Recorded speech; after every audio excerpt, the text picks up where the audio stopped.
ఉన్మాద స్థితిలోకి దేశాన్ని నెట్టేసేందుకు కొన్ని శక్తులు ప్రయత్నిస్తున్నాయన్నారు సీఎం కేసీఆర్. ఇవన్నీ చూస్తూ కూడా చూడనట్టు కూర్చోవడం సరికాదన్నారు.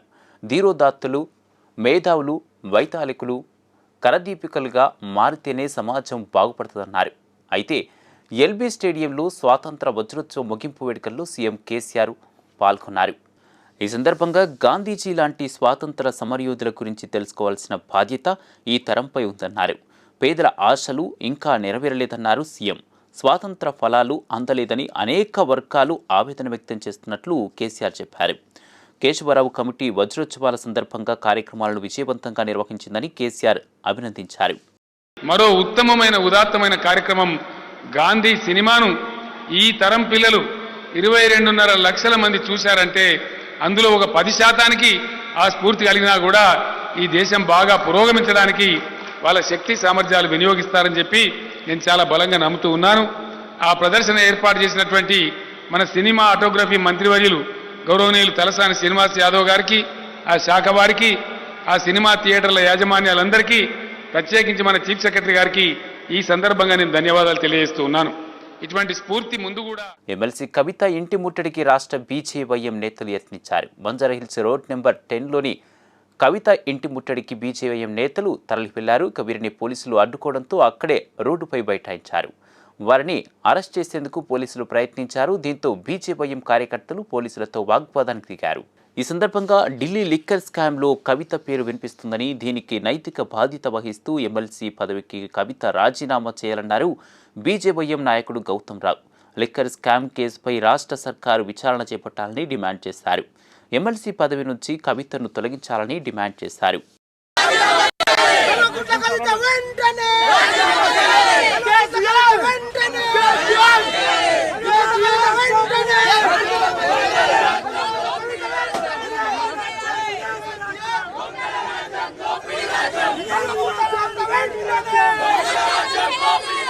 కుటుంబానికి సంబంధించిన సభ్యులందరూ కూడా దీనిలో భాగస్వామ్యం తెలిసిన తర్వాత వారు వెంటనే ఈ యొక్క అధికారంలో ఉండేటువంటి అవకాశం లేదు, వెంటనే విశ్రమించాలా, రాజీనామా చేయాలనే యొక్క డిమాండ్తో మేము ఈరోజు వచ్చాం. కాబట్టి ఇక్కడ ఉన్నటువంటి కవిత గారి పేరు కూడా వచ్చింది. కవిత గారు ఇక్కడ ఉన్నారు కాబట్టి వారు కూడా వెంటనే రాజీనామా చేయాలా, దీనికి బాధ్యత వహిస్తూ కేసీఆర్ గారు కూడా రాజీనామా చేయాలని చెప్పి కూడా భారతీయ జనతా పార్టీ డిమాండ్ చేస్తూ ఉంది. కాబట్టి దాని సందర్భంగానే ఈరోజు వారు ఇక్కడ ఎమ్మెల్సీ కవిత ఇంటి ముట్టడికి రాష్ట్ర బీజేవైఎం నేతలు యత్నించారు. బంజారాహిల్స్ రోడ్ నెంబర్ 14లోని కవిత ఇంటి ముట్టడికి బీజేవైఎం నేతలు తరలి వెళ్లారు. వీరిని పోలీసులు అడ్డుకోవడంతో అక్కడే రోడ్డుపై బైఠాయించారు. వారిని అరెస్టు చేసేందుకు పోలీసులు యత్నించారు. దీంతో బీజేవైఎం కార్యకర్తలు పోలీసులతో వాగ్వాదానికి దిగారు. కేసీఆర్ కుటుంబం ఈడీ విచారణకు సిద్ధంగా ఉండాలని బీజేపీ నేత మురళీధర్రావు సంచలన వ్యాఖ్యలు చేశారు. చేసిన అవినీతి నుంచి కేసీఆర్ కుటుంబం తప్పించుకోలేదన్నారు. ఢిల్లీ లిక్కర్ స్కామ్లు పాత్ర ఏంటనేది విచారణలో తేలుతుందన్నారు. తప్పును కప్పిపుచ్చుకోవడానికి కవిత బీజేపీపై ఆరోపణలు చేయడం తగదన్నారు. ఢిల్లీ మద్యం కుంభకోణంలో సీఎం కేసీఆర్ కుటుంబానికి ప్రమేయం ఉందని బీజేపీ రాష్ట్ర అధ్యక్షుడు బండి సంజయ్ ఆరోపించారు. సీఎం పదే ఢిల్లీకి వెళ్లి చేసింది లిక్కర్ స్కామ్ వ్యవహారాలని విమర్శించారు. ఈ స్కామ్పై సీఎం కేసీఆర్ స్పందించాలని డిమాండ్ చేశారు. విచారణ జరిపి అన్ని విషయాలు బయట పెడతామన్నారు. రామచంద్ర పిల్లై, శరత్, సృజన్ రెడ్డి, అభిషేక్లు కేసీఆర్ బినామీలని బండి సంజయ్ ఆరోపించారు. కేసీఆర్ కుటుంబం మీద ఆరోపణలు వస్తున్న విషయం అందరం చూస్తున్నాం.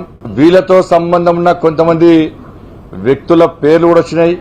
దీనిలో కేసీఆర్ కూడా ప్రమేయం ఉంది. ఎందుకంటే కేసీఆర్ ఊకే ఢిల్లీ పోతున్నాను, ఈ రాజకీయ చర్చలు వచ్చి అనుకున్నాను. ఊకే వీళ్ళని కలుస్తా వాళ్ళని కలుస్తా అని పంజాబ్ కూడా వేయండి. మన పంజాబ్ పోతే ఏదో రైతులకు 3 లక్షలు ఇస్తున్నారు కాదు, పంజాబ్ లో కూడా లిక్కర్ సిండికేట్ ను ఏర్పాటు చేసి ఆయన కుటుంబ సభ్యులకు అప్పగించడానికి వెళ్ళి అనుమానం వస్తున్నాడు. పూర్తిగా కేసీఆర్ కుటుంబం మీద ఆరోపణలు వస్తున్నాయి.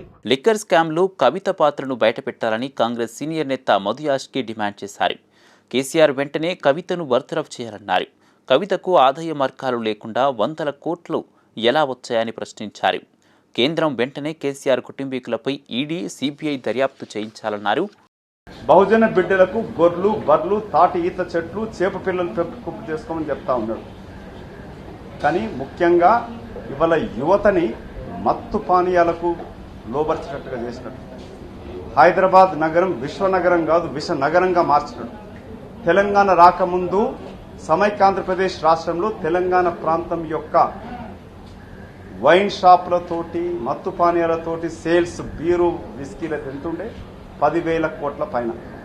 తెలంగాణ రాష్ట్రం ఏర్పడ్డ 8 సంవత్సరాలలో 1,35,000 కోట్ల రూపాయలు తెలంగాణ రాష్ట్ర ప్రభుత్వం ఆదాయం పెంచుకొని సీఎం కేసీఆర్ కుటుంబం రాష్ట్రాన్ని దోచుకున్నది చాలదన్నట్టు ఇప్పుడు దేశంపై పడిందన్నారు బీజేపీ అధికార ప్రతినిధి రాణి రుద్రమ.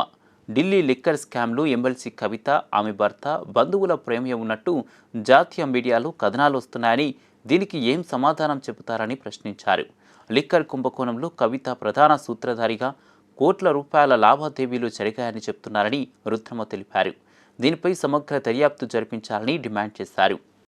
కొన్ని చోట్ల హోటల్స్ ని నెలల తరబడి బుక్ చేసుకొని అక్కడ సమావేశమయ్యి ఈ కుంభకోణాన్ని ఎట్లా చేయాలి, మద్యం పాలసీని ఎట్లా డిజైన్ చేయాలి, దాంట్లో వీళ్ళకెంత భాగస్వామ్యం రావాలి అనేటువంటిది ప్రధాన సూత్రధారిగా కవిత గారు చేశారు అనేటువంటి వార్త నిన్నటి నుంచి నేషనల్ మీడియాలో చక్కర్లు కొడుతోంది. జాతీయ నాయకులు, ఎంపీలే ప్రెస్ మీట్ పెట్టి స్వయంగా ఈ వివరాలన్నీ కూడా వెల్లడించారు అంటే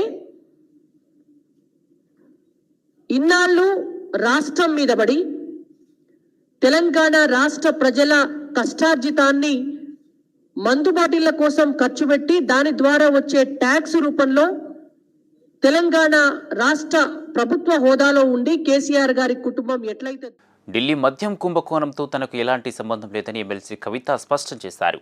నిరాధార ఆరోపణలు చేస్తే సహించేది లేదని ఆమె హెచ్చరించారు. దేశవ్యాప్తంగా కక్షపూరిత రాజకీయాలు జరుగుతున్నాయన్నారు. కేసీఆర్ కుమార్తెను బదనాం చేస్తే కేసీఆర్ తగ్గుతారనుకుంటున్నారని, కానీ ఎంత ఒత్తిడి చేసినా కేసీఆర్ వెనక్కి తగ్గేది లేదన్నారు. తనపై తప్పుడు ఆరోపణలు చేసినందుకు గాను ఢిల్లీ బీజేపీ నేతలపై టీఆర్ఎస్ ఎమ్మెల్సీ కవిత పరువు నష్టం దావా వేయనున్నారు. బీజేపీ ఎంపీ పర్వేష్ వర్మ, మాజీ ఎమ్మెల్యే మంజీందర్ సిర్సాపై పరువు నష్టం దావా వేస్తామని చెప్పారు. నిరాధార ఆరోపణలు చేసినందుకు వ్యతిరేకంగా ఇంజెక్షన్ ఆర్డర్ ఇవ్వాలని కూడా కోర్టును ఆశ్రయించినట్లు చెప్పారు. ఇప్పటికే కవిత న్యాయ నిపుణులతో చర్చలు జరుపుతున్నారు. చేయడం, ప్రతిపక్ష పార్టీల పైన బట్టగాల్చి మీదేచి దుమ్మెత్తిపోసి మీరే తుడుచుకోండి అన్నటువంటి నైజంగా రాజకీయాలు జరుగుతూ ఉన్నాయి. ఇది మంచి పద్ధతి కాదు. ఇది ప్రజాస్వామ్యంలో ఎటుబడితే అటు నిరాధారంగా ఎవరి మీద పడితే వాళ్ళ మీద ఏది పడితే అది మాట్లాడొచ్చు అనేటటువంటి ఒక వైఖరి ఏదైతే కనబడతా ఉందో ఇది ఆరోగ్యకరమైనటువంటి వైఖరి కాదు. ఈ పర్టికులర్ అంశంలో నాకు ఎటువంటి సంబంధం లేదు. నాకు అర్థమయ్యేటటువంటి విషయం ఏంటంటే, ఏదో కేసీఆర్ బిడ్డ కదా, కేసీఆర్ బిడ్డను బదనాం చేస్తే కేసీఆర్ గారేమన్నా ఆగమవుతారేమో, భయపడతారేమో. కుమార్తె కవితపై సీఎం కేసీఆర్ ఒకంత ఆగ్రహం వ్యక్తం చేశారని తెలిసింది. ఢిల్లీ మద్యం పాలసీ అవకతవకల వ్యవహారంలో కవిత పేరు తెరపైకి రావడంపై ఆయన కొంత చిరాకు, అసహనం వ్యక్తం చేస్తారని విశ్వసనీయ వర్గాల ద్వారా తెలుస్తోంది. ఇలాంటి తలపోటు వ్యవహారాల్లో తలదూర్చడం వాంఛనీయం కాదని ఆయన ఆగ్రహంగా ఉన్నట్లు సమాచారం. ఈ అంశం తీవ్ర సంచలనం రేపింది. ఢిల్లీ లిక్కర్ స్కామ్తో తనకు సంబంధం లేదని కవిత స్పష్టం చేయగా కేసీఆర్ ప్రమేయమూ ఉందని సంజయ్ ఆరోపించారు. ఈ నేపథ్యంలోనే కవితపై కేసీఆర్ అసహనం వ్యక్తం చేసినట్లు విశ్వసనీయ వర్గాలు తెలిపాయి. ఉస్మానియా వర్సిటీలో E2 హాస్టల్ విద్యార్థులకు నాణ్యమైన భోజనం అందించడం లేదని ఆర్ట్స్ కళాశాల రోడ్డుపై బైఠాయించారు. భోజన విషయంలో కేర్ టేకర్ను విద్యార్థులు ప్రశ్నించడంతో OUPSలో కేసులు నమోదయ్యాయి. దాని తర్వాత క్వశ్చన్ చేసే ప్రాసెస్లో మేము చెప్పిన తర్వాత సాయంత్రం కూడా ఫుడ్ పెట్టిస్తాను, పెట్టేయలేదు. పెట్టేయకపోతే రేపు ఈరోజు మార్నింగ్ టిఫిన్ బంద్ చేసి లాకేసుకోవడమే కాకుండా మధ్యాహ్నం కూడా మాకు ఫుడ్ లేకుండా, అంటే 3 పూటలు నిన్న సాయంత్రం నుంచి ఇప్పటి వరకు మా మెస్ని లాకేసుకుని వెళ్ళిపోయి ఉల్టా మేము క్వశ్చన్ చేసినందుకు స్టూడెంట్స్ రేజ్ అవుతారు, కోపంలో మాట్లాడతారు. కోపం మీద చూపించినాం. మేము ఎవరిని ఏం అనలేదు, ఎవరిని ఫిజికల్గా ఏం చేయలేదు. అయినప్పటికీ కూడా మేము ఫిజికల్ చేసినామని చెప్పేసి అందరి ముందర బనాయించి అక్కడి నుంచి చీఫ్ వార్డెన్ ఆఫీస్ దగ్గర పోయి అక్కడి నుంచి లెటర్ పెట్టి మాదాపూర్లోని నారాయణ విద్యా సంస్థల కార్యాలయాన్ని ఏబీవీపీ విద్యార్థులు ముట్టడించారు. కాలేజీలు బైఠాయించి నిరసన వ్యక్తం చేశారు. ఏబీవీపీ పిలుపు మేరకు ఇవాళ కార్పొరేట్ కాలేజీల ముందు ధర్నా నిర్వహించారు. ఈ సందర్భంగా కార్పొరేట్ కాలేజీల ఆగడాలను అరికట్టాలని, అధిక ఫీజును నియంత్రించాలని డిమాండ్ చేశారు. ఏబీవీపీ రాష్ట్ర కార్యదర్శి ప్రవీణ్ రెడ్డి చదువు పూర్తయిన విద్యార్థులను అధిక ఫీజుల పేరుతో సర్టిఫికెట్లు ఇవ్వకుండా వేధిస్తున్నారన్నారు. విద్యా సంస్థల్లో బుక్స్, డ్రెస్సెస్ వంటివి అమ్మొద్దని ఉన్నప్పటికీ కాలేజీలు, పాఠశాలలు ఇవేమీ పట్టించుకోవడం లేదని తెలిపారు. తన డివిజన్ పరిధిలోని సమస్యలను పరిష్కరించాలంటూ మీర్పేట్ కార్పొరేషన్ ఎదుట టీఆర్ఎస్కు చెందిన మహిళా కార్పొరేటర్ సౌందర్య విజయ్ ధర్నాకు దిగారు. డివిజన్లో కనీస వసతులు లేవని, దోమల వల్ల చాలా ఇబ్బందులు పడుతున్నామని వ్యాఖ్యానించారు. దోమల నివారణకు ఫ్యాగింగ్ కూడా చేయడం లేదని తెలిపారు. స్థానికంగా డ్రైనేజీ సిస్టమ్ చాలా అధ్వానంగా ఉందన్నారు. మురుగునీరు మొత్తం డివిజన్లోని ప్రజల ఇండ్లలోకి చేరుతుందని వెల్లడించారు. డివిజన్లోని పలు సమస్యలపై ఉన్నతాధికారులకు ఎన్నిసార్లు విన్నవించుకున్నా, లెటర్ రాసిచ్చినా పట్టించుకోవడం లేదంటూ సౌందర్య విజయ్ మండిపడ్డారు. ఆ యొక్క సమస్యలు తీరడం లేదు. మురికి నీళ్ళు అక్కడక్కడ ఉండేసి దోమల వల్ల జనాలు ఇబ్బంది పడుతున్నారు. వాళ్ళు రోజు వచ్చి మా ఇంటి దగ్గరికి చెప్తే వాళ్ళకి మేమేం చెప్పాలో సమాధానం అర్థం అవ్వట్లేదు. అందుకే ఈరోజు కమిషనర్ వచ్చి మేము కంప్లైంట్ ఇచ్చాము. ఇక్కడ ఉన్న సిబ్బంది కూడా ఏం కూడా మాకు పట్టించుకోవడం లేదు. దీని మీద మేము చర్య తీసుకోవాలని చెప్పేసి ఈరోజు ఇక్కడ కలెక్టర్ గారికి నిరసన. హైదరాబాద్ పర్యటనలో భాగంగా కేంద్ర హోంమంత్రి అమిత్ షా ఉజ్జయిని మహంకాళి ఆలయానికి వెళ్లిన విషయం తెలిసిందే. ఆలయం నుంచి బయటకు వచ్చిన తర్వాత షా చెప్పులను బండి సంజయ్ తీసి ఆయన కాళ్ల వద్ద పెట్టిన వీడియో వైరల్గా మారింది. దానిని కేటీఆర్ తన ట్విట్టర్ ఖాతాలో పేర్కొన్నారు. తెలంగాణ ఆత్మగౌరవాన్ని తొక్కిపెట్టి వారిని తిప్పికొడతారని వ్యాఖ్యానించారు. రాష్ట్రంలో అన్ని వర్గాల ప్రజానీకం ఈ వైఖరిని తిరస్కరిస్తారన్నారు. రాష్ట్రంలోని గుజరాత్, ఢిల్లీ గులాంలను తెలంగాణ సమాజం చూస్తుందని ఎద్దేవా చేశారు. బీజేపీలో బీసీల పరిస్థితి ఈ వీడియో చూస్తే తెలుస్తుందని కాంగ్రెస్ రాష్ట్ర వ్యవహారాల ఇన్ఛార్జి ఠాగూర్ వ్యాఖ్యానించారు. భవిష్యత్తులో అమిత్ షా కాళ్ల దగ్గర తెలంగాణను తాకట్టు పెడతారనడానికి ఈ సంఘటన ఉదాహరణ అంటూ మండిపడ్డారు. బానిస రాజకీయాలకు బీజేపీ తెరలేపిందన్నారు అద్దంకి దయాకర్. అమిత్ షా మోదీ కాళ్ల వద్ద తాకట్టు పెట్టారని చెప్పారు. నాయకుల చెప్పులు మోసే కల్చర్ను బీజేపీ ఎంకరేజ్ చేస్తుందని అద్దంకి మండిపడ్డారు. తను చేసిన చర్య తెలంగాణ సమాజమే కాదు, యావత్ భారతదేశం సిగ్గుపడాల్సిన అవసరం ఉంది. ఎందుకంటే ఈ బానిసత్వం మీద, వారసత్వం మీద మోడీ, బీజేపీ, ఆర్ఎస్ఎస్ చాలా పెద్ద ఎత్తున మాట్లాడతారు. కానీ చివరాఖరికి మీ రాష్ట్ర అధ్యక్షుడు చేస్తున్నది ఏంటంటే నాయకుల చెప్పులు మోసే కల్చర్ను ప్రపంచానికి మళ్ళీ ఒక్కసారి ఇలా పరిచయం చేస్తున్నట్టుగా కనపడుతున్నది. ఇదేనా తెలంగాణ ఆత్మగౌరవం? ఇదేనా జాతీయ ఆత్మగౌరవం? ఇలా ఆలోచించాల్సింది తెలంగాణ ప్రజలు. మునుగోడు ఆత్మగౌరవం అనే పేరు మీద వాళ్ళు ఎన్నికలకు పోతున్నారు. కానీ తెలంగాణ ఆత్మగౌరవాన్ని మోడీ కాళ్ళ దగ్గర తాకట్టు పెట్టిన ఇలా అటు బండి సంజయ్ వచ్చే విమర్శలకు వివరణ ఇచ్చారు.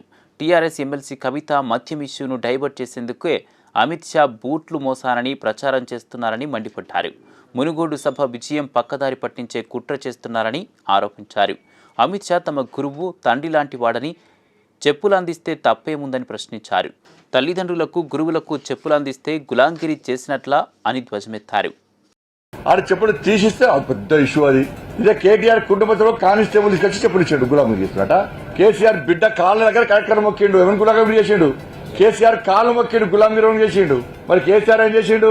ప్రణబ్ ముఖర్జీ కాలు మొక్తాడు, గవర్నర్ నరసింహన్ కాలు మొక్తాడు. మరి రామ్నాథ్ కోవిడ్కి కాలు మొక్కవు? ఎస్సీ పేదోడు కదా. లక్ష్మీ పార్వతి కాలు కూడా మొక్కిండు కేసీఆర్. జయశంకర్ సెప్టెంబర్ 17ను అధికారికంగా తెలంగాణ విమోచన దినోత్సవంగా నిర్వహించకపోతే వచ్చే నష్టం ఏముందని టీఆర్ఎస్ ఎమ్మెల్యే ఘాదరి కిషోర్ కుమార్ ప్రశ్నించారు.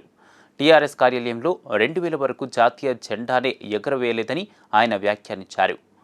ప్రజలు మతాలకు అతీతంగా అన్నదమ్ముల్లాగా కలిసి ఉంటున్న రాష్ట్రంలో బీజేపీ చిచ్చుపెట్టాలని చూస్తుందని ఆరోపించారు. మీ ఎమోషన్స్తోని, మతోన్మాదంతోని, ప్రజలను రెచ్చగొట్టడంతో ముందలు పోలేటువంటి ప్రయత్నం తప్ప ఇంకో ప్రయత్నం లేనే లేదు.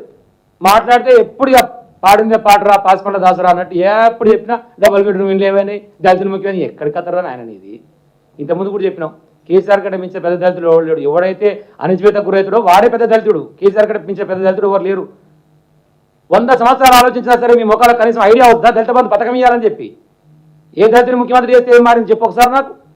రాష్ట్రపతిని చేసినావు కదా, నువ్వు ఏం మార్చినావు దళితుల కోసం? కేంద్ర ప్రభుత్వం నుంచి ఏం పథకం పెట్టినావు? మా బతుకులలో మార్పు తీసుకొస్తానికి ఏం ప్రయత్నం చేసినావు? అయిపోయింది. ఇప్పుడు ఏం చేసినావు?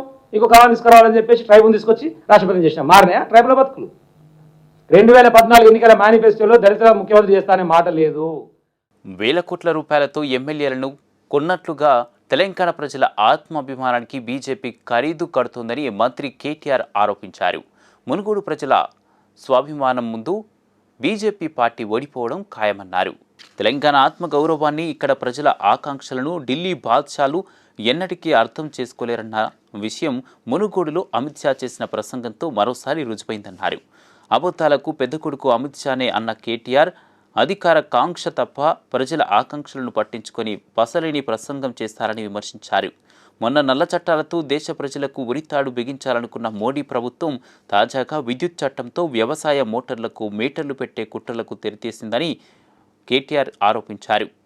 కేంద్ర హోంశాఖ మంత్రి అమిత్ షాతో ప్రముఖ సినీ నటుడు జూనియర్ ఎన్టీఆర్తో సమావేశం కావడంపై కేంద్ర మంత్రి కిషన్ రెడ్డి స్పందించారు. దాదాపు 45 నిమిషాల సేపు సాగిన సమావేశంలో ఇద్దరి మధ్య సినిమాల గురించి మాత్రమే చర్చ జరిగిందని స్పష్టం చేశారు. సీనియర్ ఎన్టీఆర్ రాజకీయ ప్రస్థానం గురించి మాట్లాడుకున్నారని కిషన్ రెడ్డి తెలిపారు. టీడీపీను ప్రజల్లోకి తీసుకెళ్లిన పైనపై ఇద్దరి మధ్య చర్చకొచ్చిందని పేర్కొన్నారు. జూనియర్ ఎన్టీఆర్ గారిని భోజనానికి ఆహ్వానించారు. వారిద్దరూ చాలాసేపు సినిమాల గురించి, సినిమా చరిత్ర గురించి, స్వర్గీయ ఎన్టీ రామారావు సినిమాల గురించి, ఎన్టీ రామారావు ఏ రకంగా తెలుగుదేశం పార్టీ పెట్టినప్పుడు పర్యటన చేశాడు దాని గురించి, అదేవిధంగా ఎన్డీఏ చైర్మన్గా వారు అందించినటువంటి సేవల గురించి, ఎన్టీ రామారావు యొక్క చరిత్ర గురించి ఎక్కువసేపు చర్చించారు. ఆ రకంగా వారి యొక్క ప్రత్యేకత ఉన్న తప్ప ఏ రకమైనటువంటి రాజకీయపరమైనటువంటి చర్చలు నిన్న జరగలేదు. మునుగోడు ఉప ఎన్నికలపై కాంగ్రెస్ ఫోకస్ పెట్టింది. సెట్టింగ్ సీట్ను దక్కించుకునేందుకు తీవ్రంగా ప్రయత్నిస్తోంది. ఈ మేరకు ఢిల్లీలో ప్రియాంక గాంధీ, కేసీ వేణుగోపాల్ ఆధ్వర్యంలో తెలంగాణ కాంగ్రెస్ నేతలతో జరిగిన సమావేశంలో రాష్ట్ర రాజకీయాలు, మునుగోడు ఎన్నికలపై చర్చించామని రేవంత్ రెడ్డి చెప్పారు. పార్టీలో జరుగుతున్న అంతర్గత విభేదాలపై కూడా చర్చించామన్నారు. మునుగోడు ఉప ఎన్నికల్లో అభ్యర్థి ఎంపికపై చర్చించామన్నారు. కాంగ్రెస్లో అందరూ క్రమశిక్షణతో మెలకాలని అధిష్టానం సూచించిందని తెలిపారు. వెంకటరెడ్డితో కలిసి మునుగోడులో ప్రచారం చేస్తామన్నారు. అభ్యర్థి ఎంపిక వెంకటరెడ్డితో కలిసే నిర్ణయం తీసుకుంటామన్నారు రేవంత్. అదేవిధంగా పార్టీలో అంతర్గత క్రమశిక్షణ విషయంలో సుదీర్ఘమైన చర్చలు జరిగినాయి. అందరి నాయకులు అధిష్టానానికి వారి వారి అభిప్రాయాలను కూలంకషంగా చెప్పడం జరిగింది. దానికి సంబంధించి హైకమాండ్ మాకు అందరికీ కూడా క్రమశిక్షణతో మెలుగుతూ సమన్వయంతో పార్టీని ముందుకు నడిపిస్తూ తెలంగాణ ప్రజలు ఎదుర్కొంటున్న సమస్యల మీద పోరాటం చేయడానికి ఉప ఎన్నికలలో టీఆర్ఎస్ బీజేపీ కుమ్ముక్కై కాంగ్రెస్ పార్టీ మీద ఏ రకంగా దాడి చేస్తుందో, ఉప ఎన్నికలలో జరుగుతున్న కుట్రను కుతంత్రాలను ఛేదించి ప్రజల పక్షాన నిలబడి ఎన్నికల క్షేత్రంలో పనిచేయడానికి సూచనలు చేసిండ్రు. అదేవిధంగా ఉప ఎన్నికలలో మునుగోడు అభ్యర్థి విషయంలో కాంగ్రెస్ ఎంపీ కోమటిరెడ్డి వెంకటరెడ్డి రేవంత్ వ్యవహార శైలి సోనియా గాంధీకి ఫిర్యాదు చేశారు. ఈ మేరకు ఆయన లేఖ రాశారు. రేవంత్ రెడ్డి తనను అవమానపరుస్తున్నారంటూ లేఖలో ప్రస్తావించారు. తన నియోజకవర్గంలో ఎలాంటి సమాచారం లేకుండా కార్యక్రమాలు చేశారని చెప్పారు. ప్రియాంక గాంధీతో సమావేశానికి హాజరు కాకపోవడంపై లేఖలో వివరణ ఇచ్చారు. రేవంత్ రెడ్డి తీరు సీనియర్ నాయకులను అవమానించేలా ఉందంటూ లేఖలో పేర్కొన్నారు. పార్టీలో పనిచేస్తున్నాను కాదని ఏదో పెద్ద హడావుడి చేసే లీడర్లకు ఇచ్చిన లీడర్లు గెలిపించుకుంటారు. హైదరాబాద్లో ఏ విధంగా ప్రచారం చేసిందో ఆ విధంగా ప్రచారం చేసి 3,000, 4,000 తెచ్చుకుంటారు. వాళ్ళు పార్టీకి పనిచేసిన వాళ్ళని గుర్తించినందుకు నేను మీటింగ్లో పాల్గొనదలుచుకోలేదని చెప్పి లేఖ రాసి రావడం. రేవంత్ రెడ్డి గారు గురించి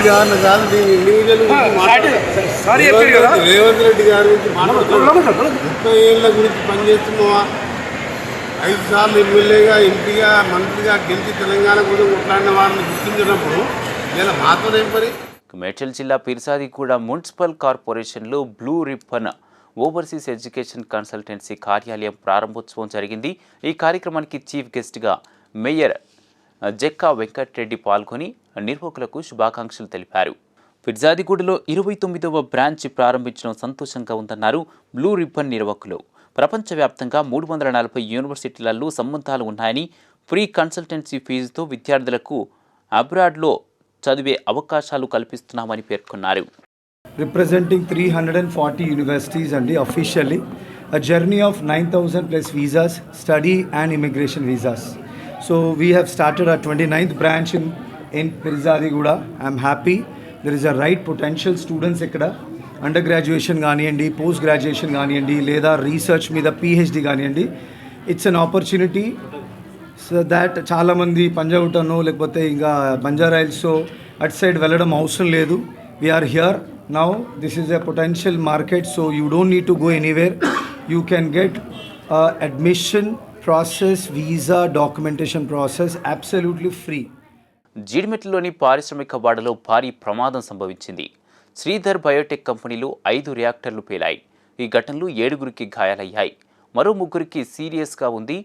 4 ఫైర్ ఇంజిన్ల సాయంతో మంటలను అదుపులోకి తీసుకొచ్చారు.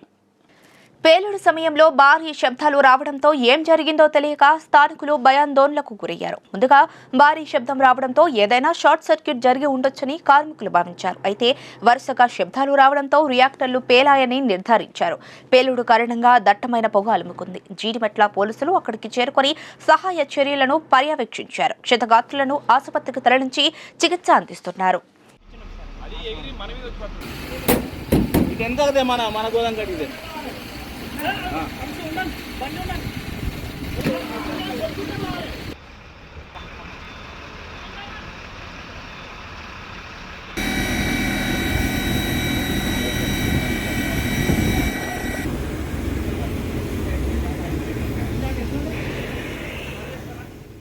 రాచకొండ కమిషనరేట్లో భారీగా గంజాయి పట్టుబడింది. నిందితుల నుంచి 30 లక్షల విలువైన 590 కిలోల గంజాయిని స్వాధీనం చేసుకున్నారు పోలీసులు. ఒరిస్సా నుంచి మహారాష్ట్రకు తరలిస్తుండగా ముఠాను అరెస్ట్ చేసినట్లు రాచకొండ సిపి మహేష్ భగవత్ తెలిపారు. 2 వాహనాల్లో 590 కిలోల గంజాయి తరలిస్తున్నారని చెప్పారు. 6 నిందితుల నుంచి 2 కార్లు, 8 సెల్ ఫోన్లు, 1900 నగదు స్వాధీనం చేసుకున్నారు. మహారాష్ట్రకు తరలిస్తుండగా ముఠాని అరెస్టు చేసినట్లు రాచకొండ సిపి మహేష్ భగవత్ తెలిపారు. 2 వాహనాల్లో 590 కిలోల గంజాయి తరలిస్తున్నారని చెప్పారు. 6 నిందితులను అరెస్టు చేశామన్నారు. నిందితుల వద్ద 2 కార్లు, 8 సెల్ ఫోన్లు, 1900 నగదును స్వాధీనం చేసుకున్నారు. ప్రధాన నిందితుడు మహారాష్ట్రకి చెందిన పరశురాంగా గుర్తించారు. గతంలో విశాఖపట్నంలో గంజాయి తరలిస్తూ పట్టుబడ్డాడు. వనస్థలిపురంలో నమోదైన కేసులో పరారీలో ఉన్నాడు. తెలంగాణకు చెందిన మధ్యవర్తి సూర్యాపేటకు చెందిన సాయి కుమార్ ని కూడా అరెస్టు చేశామన్నారు. ఎల్బీ నగర్ ఎస్ఓటీ అబ్దుల్లాపూర్ మెట్టు పోలీసులు సంయుక్తంగా నిందితులను అరెస్టు చేశారు. ఒడిశాలో కిలో 3,000కు కొని మహారాష్ట్రలో 15,000 వరకు విక్రయిస్తున్నారు. మరో 3 నిందితులు పరారీలో ఉన్నారు. నగరంలో హత్య కేసులు రోజురోజుకు పెరిగిపోతున్నాయి. రంగారెడ్డి జిల్లా మైలార్దేవపల్లిలో దారుణం చోటు చేసుకుంది. గుర్తు తెలియని వ్యక్తి హత్య చేసి బండరాళ్ల మధ్య పడేశారు దుండగులు.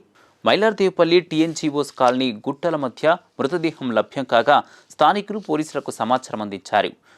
ఘటనా స్థలానికి చేరుకున్న పోలీసులు కేసు నమోదు చేసుకున్నారు. మృతదేహాన్ని వెలికి తీసి స్థానిక ఆసుపత్రికి తరలించారు. దర్యాప్తులో భాగంగా మృతదేహం ఎవరిదనే దానిపై పోలీసులు ఆరా తీస్తున్నారు.